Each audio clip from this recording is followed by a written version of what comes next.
Reaksi ahli kubur saat ada yang menziarahi dan mendoakannya.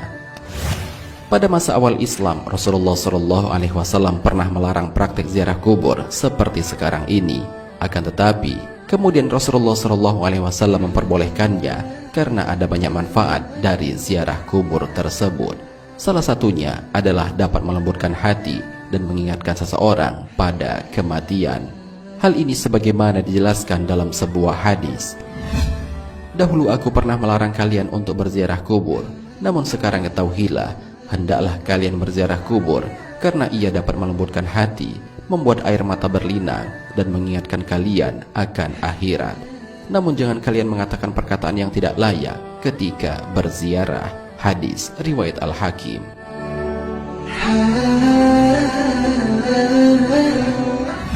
Hal ini pun kembali dijelaskan oleh Imam Al-Munawi dalam kitab Faidul Qadir. Beliau mengatakan, tidak ada obat yang paling bermanfaat bagi hati yang kelam selain berziarah kubur. Dengan berziarah kubur, lalu mengingat kematian, akan menghalangi seseorang dari maksiat, melembutkan hatinya yang kelam, mengusir kesenangan terhadap dunia, membuat musibah yang kita alami terasa ringan. Ziarah kubur itu sangat dahsyat pengaruhnya untuk mencegah hitamnya hati dan mengubur sebab-sebab datangnya dosa. Tidak ada amalan yang sedahsyat ini pengaruhnya.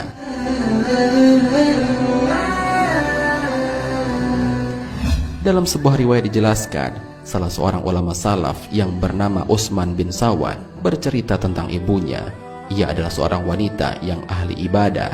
Saat ibunya hendak meninggal dunia, ia mengangkat pandangannya ke langit dan berkata, "Wahai tabunganku, wahai simpananku, wahai Tuhan yang selalu menjadi sandaran dalam hidupku dan setelah kematianku, jangan engkau abaikan diriku saat mati, jangan biarkan aku kesepian dalam kuburku."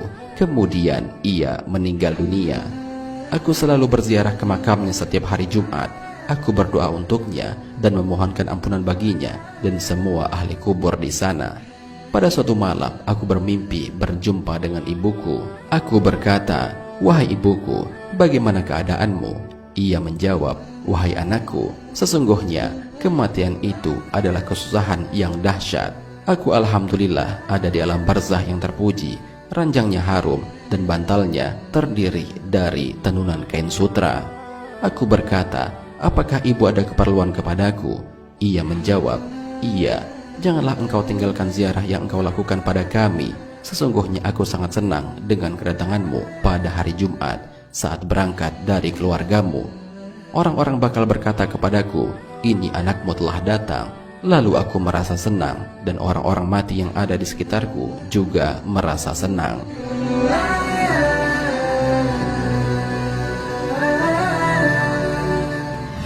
Dalam riwayat lainnya juga dijelaskan, salah seorang ulama salaf yang bernama Bashishar bin Ghalib, ia berkata, "Aku bermimpi bertemu dengan Rabi'ah al-Adawiyah dalam tidurku. Aku memang selalu mendoakannya.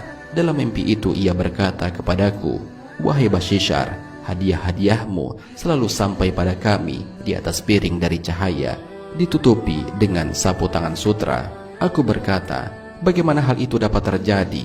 Ia menjawab, 'Begitulah doa orang-orang yang masih hidup apabila mereka mendoakan orang-orang yang sudah mati dan doa itu dikabulkan. Jadi doa itu diletakkan di atas piring dari cahaya dan ditutupi dengan sapu tangan sutra. Lalu hadiah itu diberikan kepada orang mati yang didoakan itu.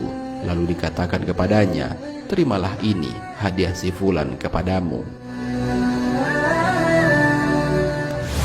Benarkah ahli kubur mengetahui siapa yang menziarahi dan mendoakan? Pertanyaan tentang tahu atau tidaknya ahli kubur terhadap orang-orang yang menziarahi dan mendoakannya sudah dijelaskan dalam sebuah riwayat dari Al-Baihaqi dalam kitab Syu'abul Iman dari Muhammad bin Wasi.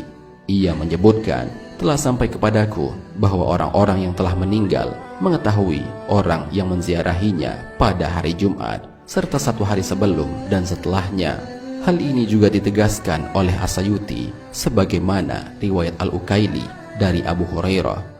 Seorang sahabat bernama Abu Razin pernah bertanya kepada Rasulullah SAW, "Wahai Rasulullah, jika aku mau berjalan melewati kuburan orang-orang yang telah meninggal, adakah ucapan yang dapat aku sampaikan